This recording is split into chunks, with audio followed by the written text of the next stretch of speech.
자, 그 다음 내용을 나가보도록 합시다. 자, 우리 책으로는 158쪽이 되겠습니다. 알겠죠? 시작했죠. 반갑습니다. 여러분과 통과를 함께하고 있는 김경입니다. 아무튼 이게 몰골이 좀 그래요. 더 이뻐지기 위해서 좀 뺐는데 고통의 시간을 버텨야 됩니다. 자, 일단은 158쪽에 제목은 지구 시스템의 에너지 순환이라고 소제목이 되어 있는데, 얘는 원래 제목이 물질 순환과 에너지 흐름이에요. 그러니까 에너지 흐름이라고 분명히 나와 있는데 이게 표현이 에너지 순환이라고 나오거든요. 오해하시면 안 돼. 이게 에너지는 순환하지 않습니다. 에너지는 다른 걸로 변환 가능하고 이동하는 건 맞지만 에너지는 순환하는 건 아니에요. 일단은 의미는 좀 보시고, 자, 지구 시스템은 결국에는 에너지의 출입이 반드시 좀 필요합니다. 생물도 에너지 쓰잖아. 그렇죠? 바람이 불 때도 에너지가 필요합니다. 그래서 지구 시스템에 있는 모든 물질 혹은 모든 시스템에서는 에너지가 필요한데, 이 지구에 영향을 주는 에너지가 크게 세 가지가 있는 거야. 첫 번째는 뭐였냐면 제일 많은 거, 태양 에너지. 그렇죠? 태양 에너지도 태양 내부에서 우리가 수소 핵융합 반응 있잖아. 그 별의 탄생을 할 때. 그래서 태양의 수소 핵융합 반응에 의해서 방출돼서 지구에 오는 에너지를 우리가 태양 에너지라고 부르기도 하고, 오는 방식을 복사라는 형태로 온다고 그래가지고 태양 복사 에너지라고도 불러요. 태양 복사 에너지라고도 부릅니다. 그래서 지구 시스템 에너지 근원 첫 번째는 제일 중요한 건 당연히 태양 에너지고, 태양과 관련이 없는 에너지가 두 가지가 있는데, 첫 번째로 뭐냐면 지구 내부 에너지. 이해됐죠? 그래서 지구 내부 에너지, 그다음에 조력 에너지, 이 두 가지는 일단 태양 에너지랑 관련이 없고, 그럼 지구의 내부 에너지는 뭐냐면 지구 내부에 엄청나게 철과 니켈 같은 무거운 애들이 막 지구 중심에 있다 보니까 거기가 엄청 뜨거워요. 그럼 뜨거워 어쨌건 열 에너지 있잖아. 이런 게 다 에너지로 영향을 끼칠 수 있습니다. 그렇다고 생명체한테 영향을 많이 주지는 않죠. 지진을 제외하고는. 그래서 조력 에너지는 뭐냐면 그 달과 태양의 인력에 의해서 이게 밀물 같은 거 있죠. 밀물 썰물. 이런 거 영향을 주는 거를 조력 에너지라 불러요. 그래서 포인트는 태양 에너지가 포인트입니다. 자, 태양 에너지의 근원, 태양 복사 에너지라고도 한다고 그랬어. 태양의 수소 핵융합 반응에 의해서 됩니다. 이런 것들이 지구의 대부분에 영향을 끼치고, 지구 내부 에너지는 화산활동이라든지 지진활동 이런 걸 일으킨다. 조력 에너지는 밀물 썰물 일으킨다. 다시 얘기하지만 지구 시스템의 에너지원은 크게 세 가지를 얘기하는데, 태양과 관련이 있는 거와 관련이 없는 걸로 나누고, 태양에 관련이 있는 거는 태양 복사 에너지 혹은 태양 에너지 표현 같은 거고요. 지구 내부 에너지와 조력 에너지는 태양 에너지와 관련이 없다는 거. 오케이. 그래서 자, 지구 시스템 에너지에 또 나다 순환이 아니야. 이동이고 흐름이에요. 자, 지구 시스템에서는 에너지가 반드시 필요합니다. 그중 제일 중요한 게 태양 에너지죠. 그래서 자, 지구가 이렇게 있어. 자, 지구가 이렇게 지금 있는 상황입니다. 태양 어쨌건 평행하게 들어온다고 칠 거거든. 그러면 여기 서 있는 사람이 태양빛을 받는 거 하고, 이렇게 비스듬히 있는 사람이 태양빛을 받는 거는 상황이 달라요. 그래서 저위도 지역은 단위 면적당, 그렇죠? 똑같은 면적일 때, 똑같은 지역일 때 이게 들어온 빛 에너지가 집중돼 있죠. 그러니까 뜨거운 거야. 더워. 그렇지? 근데 고위도는 상대적으로 덜 뜨겁습니다. 그래서 에너지의 불균형이 생긴다는 얘기예요. 그래서 자, 위도에 따른 태양 복사 에너지량, 자, 또 태양 복사 에너지라고 보통 표현한다 그랬죠? 지구는 동그래요. 그래서 저위도로 갈수록, 자, 적도 쪽으로 갈수록 태양 고도가 높아. 태양이 머리 쪽으로 직접 내리찝니다. 그래서 단위 면적 땅 지표면에 도달하는 태양 복사 에너지 양이 많아요. 많으니까 뜨거워요. 더워요. 반대로 극지방은 적어요. 차가워요. 그래서 저위도에 있는 에너지가 고위도로 움직여줘야 돼. 그 대표가 누구냐면 바람하고 바닷물이야. 그래서 대기 대순환, 그 다음에 해수의 순환, 이게 통합과학 아마 2에 나왔던 걸로 기억합니다. 그래서 그때 가서 다시 한번 얘기하도록 할게요.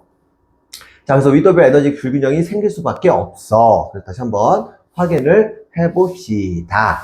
자, 이렇게 그래프가 나오면, 자, 위도별 나오면 여러분, 적도를 나눠놓으세요. 적도 이렇게 나누면 헷갈리니까. 적도 이렇게 나눠놓고, 북극, 북반구냐, 남방, 잠깐만.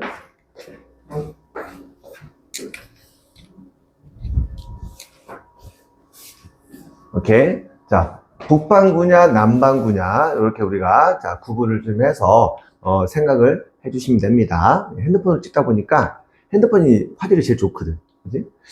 아무튼 그래서, 자, 북반구, 남반구, 자, 비교를 좀 하시면, 자, 저위도 쪽은, 자, 태양 복사 에너지가 많아요.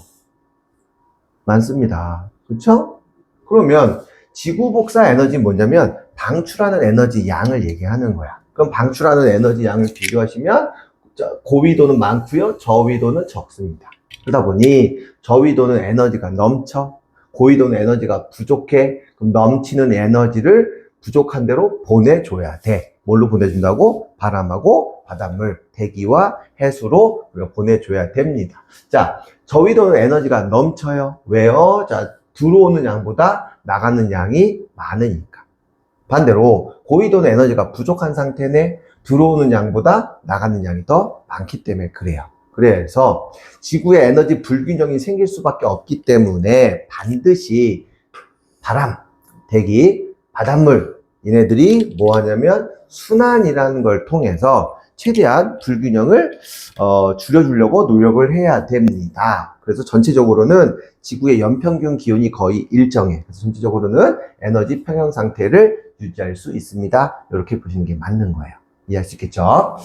자, 그래서 여기는 뭐, 사실 여기는 너무 내용이 뭐 이렇게, 뭐랄까, 이렇게 쉬워서, 내가 뭐 말은 하지만, 이렇게 격하게 어렵거나 그러진 않을 거예요.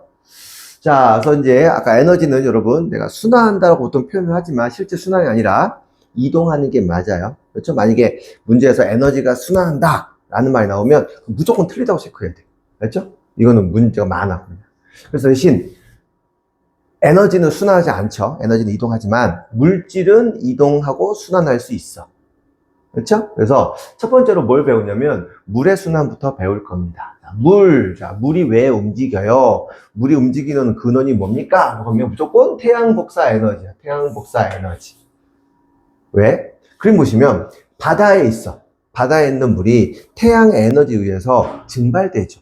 그렇죠? 가열되니까 위로 올라갑니다. 공기 중으로 넘어가요. 그러면 또 태양 에너지에 의해서 바람이 불거든. 그렇죠? 그래서 바람이 불면 걔네들이 구름 만들어서 비 내릴 거야. 그럼 비들이 해서 뭐 강으로 가든 지하수로 가든 갈 거야. 그럼 걔네들 다시 어떻게 될까? 바다로 오겠죠? 그래서 계속 물은 뭐 하고 있냐면 돌고 있습니다. 돌고 있습니다. 이상하다. 근데 돌고 있습니다. 그래서 물은 순환을 하는데 물이 순환을 해야지 지구가 안정한데 물이 순환을 할 때 태양 복사 에너지가 반드시 필요하다는 거. 그리고 물이 가만히 있지 않고 여러 군데 움직여요. 자, 기권으로 가기도 하고 직권으로 가기도 하고 방금 보여줬어. 자, 여러 곳을 움직입니다. 순환합니다. 그러면 전체 양이 줄면 어떻게 해요? 그러지도 않다는 거야. 나가는 양과 들어온 양이 결국에는 똑같아집니다. 그래서 전체 물의 양은 일정하게 유지될 수 있어. 그래서 총 유입량하고 총 방출량은 같습니다. 여기는 숫자 같은 거 외우는 거 아니에요. 그렇죠? 뭐 문제 풀 때도 이거는 큰 의미는 없어. 다 보면 편하게 풀 수 있는 거니까. 그래서 육지, 뭐 해양, 대기 이런 거 숫자, 그렇죠? 뭐 보시는 게 외우는 거 아니야. 의미도 없어. 자, 의미는 이거야. 그렇죠? 물이 순환을 하는데 필요한 반드시 중요한 에너지는 태양 복사 에너지다. 알겠죠? 그거만 보시면 되겠어요. 그리고 물의 총량은 항상 일정하게 유지된다. 오케이.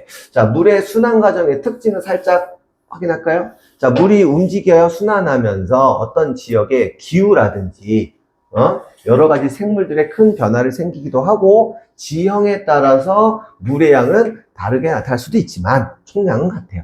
그래서 물질이 상태 변화할 때, 오늘 살짝 상태 변화할 때, 뭐 액체가 기체되고 기체가 액체될 때, 자, 에너지가 필요해요. 에너지가 흡수되거나 혹은 방출이 일어날 수 있습니다. 그래서 육지와 해양의 총 방출, 증발량이나 강수량은 결국에는 같으니까 물은 결국 일정하게 유지가 되고, 물이 어떻게 이용이 됩니까? 물이 순환하는 과정에서 그래서 에너지의 순환이 일어나기 때문에 지구 연평균 기온에 영향을 끼칠 수밖에 없음. 그 다음 태양 에너지를 근원으로 하는 물의 순환은 여러 가지 기상 변화 같은 거 일어날 수 있음.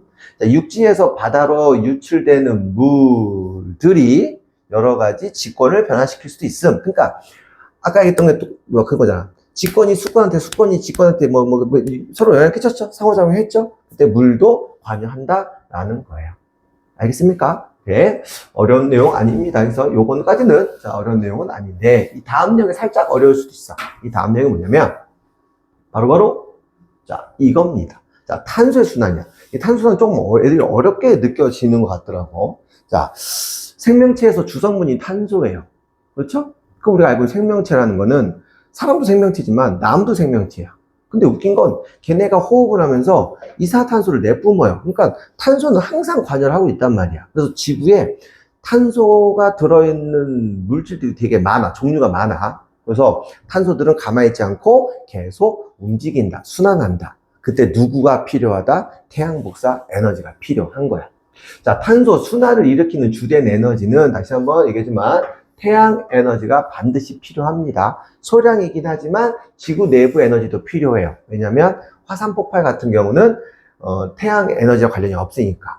화산 폭발할 때 CO2 나오거든요. 오케이. 그래서 탄소는 일단 분포부터 봅시다. 탄소는 대부분 직권의 석회암 속에 들어있대. 석회암 아까 잠깐 기억 나나요? 석회암은 CaCO3라고 하는 물질이야. 그러니까 여기 탄소가 들어있음. 선생님, 그럼 공기 중에 더 많은 거 아닌가요? 공기 중에 탄소는 CO2 형태로 이렇게, 펼쳐있기 때문에 실제 모아놓고 양을 비교하면 고체로 있는 애들이 훨씬 많아요. 그래서 석회암 내 대부분, 분포하는데, 땅에는 그래서 석회암 성분으로, 그렇죠? 물 속에는 이온으로 녹아 있어. 아까 선생님이 해수의 성분, 육수의 성분, 이렇게 할 때 나왔던 거죠? 그 다음에 공기 중에서는 이산화탄소로 존재한다는 거. 분포량 보는 거 아니야? 그렇죠? 뭘로 존재한다면 확인합시다. 직권, 수권, 기권. 그리고 생물권에는 탄소가 들어있는 유기물, 탄소화합물. 역시 앞부분에 안 배웠으면 살짝 설명하면 단백질, 탄수화물, 그 다음에 지방, 다 이런 게 탄소가 들어있는 탄소화합물이다. 그러니까 탄소들이 직권이나 수권이나 기권이나 생물권에 나눠져 들어있다. 이렇게 보시면 되는 거야. 이래들이 왔다 갔다 어떻게 하는지를 보면 되는 거지. 오케이. 그래서 탄소 순환이 나오는데 탄소 순환의 가장 핵심적인 포인트는 누구라고? 그렇죠? 자, 태양 복사 에너지입니다. 탄소는 여러 가지 형태, 아까 직권에서는 석회암, 수권에서는 이온 형태, 기권에서는 CO2, 생물권에서는 아까 탄소화합물, 유기물 이런 형태로 각 권에서 존재하다가 가만히 있지 않고 왔다 갔다 합니다. 순환합니다. 이때 에너지의 순환도 필요합니다. 이 에너지가 필요합니다. 에너지는 태양 복사 에너지가 근원입니다. 이렇게 보시는 거지. 지금 예측을 하고 있는데요. 지구 역사 초창기, 지구 탄생한 때부터 탄소는 존재했던 걸 우리가 예측하고 있어요. 자, 지구 시스템 전체의 탄소량은 당연히 변하지 않겠죠? 새롭게 들어오거나 나간 양이 없기 때문에 탄소량은 일정합니다. 자, 상황 볼게요. 자, 공기 중에 여러분, 지구상에서, 잠깐만, 불안해 먹자. 갑자기 갈증이 나요. 발음도 안 돼. 자, 지구상에서 제일 깨끗한 지역, 아마존 울림에 이런 데 있죠. 그럼 거기는 공기 중에 CO2가 없나? 아니에요. 많아요. 그래서 그러니까 아무리 깨끗한 지역이라 할지라도 CO2는 항상 있어. 그러면 공기 중에 CO2가 이렇게 있다고 칩시다. 그럼 만약에 비 내려. 그럼 비 내리면 얘가 빗물에 녹아서 바다로 올 수도 있고 혹은 육지로 올 수도 있는 거야. 그러니까 기권에서 수권, 기권에서 직권으로 올 수 있는 거지. 이해되죠? 또 여기에 만약에 어떤 나무가 이렇게 있어요. 이렇게 풀떼기가 이렇게 있어. 그림 이상한데? 풀떼기가 숨 쉴 거야. 혹은 광합성 할 거야. 그러면 광합성의 주 재료가 이산화탄소거든요. 그러니까 생물들이 공기 중에 있는 CO2를 흡수해서 광합성하고 그렇죠? 호흡을 통해서 CO2를 밖으로 내뿜기도 합니다. 그럼 생물권이 기권한테 탄소가 움직이겠죠. 또 여기 있는 요 생물권이 이제 죽으면서 이제 우리 알죠? 뭐 석탄, 석유 같은 거 될 수도 있잖아. 그렇죠? 그러면 생물권이 직권으로 탄소가 넘어가.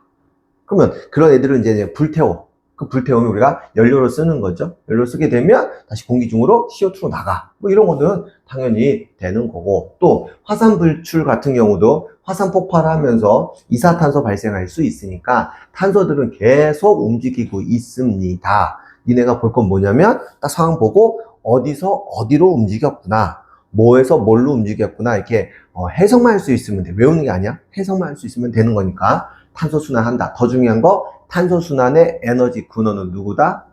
태양 복사 에너지다. 오케이. 자, 이제 탄소 순환까지 뭐 어렵진 않게 얘기를 잘 해드렸습니다. 오케이. 그러면 자, 지구 시스템에서 탄소 순환 예가 나와요. 역시 외우는 거 아니야. 그죠? 보고 해석할 수 있으면 돼요. 자, 앞에 거 보지 마시고 이거 보세요. 식물이 광합성을 통해서 CO2를 흡수한대. 그러면 기권이 생물권에 들어오는 거죠. 됐습니까? 그래서 유기물한테 전화합니다. 그럼 걔를 가지고 뭐해? 호흡할 거야. 그럼 또 밖으로 나가지. 그럼 생물권하고 기권하고 영향을 준다. 이렇게 해석할 수 있는 거지. 됐죠? 그 다음, 자, 수온이 하강해서, 자, 이게 기체들은요, 보통 물이 잘 안 녹아요. 물이 안 녹는데, CO2 같은 건 당연히 물이 안 녹아요. 바닷물이 안 녹는데, 만약에 바닷물이 차가워지면 조금 녹아 들어갈 수 있어. 그래서 수온이 내려가면, 추워지면 공기 중에 있는 CO2가 물에 녹아 들어가기 쉬워요. 반대로 수온이 올라가면 CO2가 방출되기 쉬워요. 그러면 기권하고 수권에 영향이겠죠. 뭐 이런 것들. 그 다음에 물에 녹아있는 탄산이온이 칼슘이온과 반응하면 석회석되거든. 석회하면 되는데, 그러면 수권에서 직권으로 탄소가 넘어갔다. 그러면 이런 탄산염이 또 물에 녹아서 다시 탄소들이 이온 형태로 물에 들어갈 수도 있다. 계속 똑같은 얘기입니다. 그래서 나머지 부분은 여러분 해석만 하는 부분이니까 어렵진 않고, 그렇죠? 이게지만 외우는 게 아니라 해석할 수 있으면 된다는 거예요. 그 다음 내용을 자 확인할게. 그럼 그 다음 내용이 뭐냐? 아까 비슷한 그림이었죠. 각 권역이 있네요. 뭐 기권, 수권, 직권, 생물권.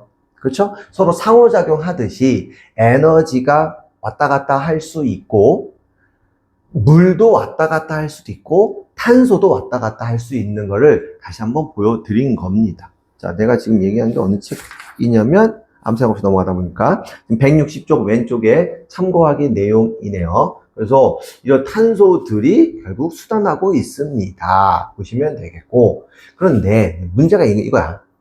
이게 산업혁명 이후로 이제 탄소가 CO2 역할을 인류가 많이 쓰거든요. 그러다 보니까 자꾸 지구온난화가 생기네. 그래서 이산탄소 줄이기 위해서 노력을 하고 있다. 그래서 지구온난화를 좀 줄여보자. 이게 결론이에요, 결론. 그치?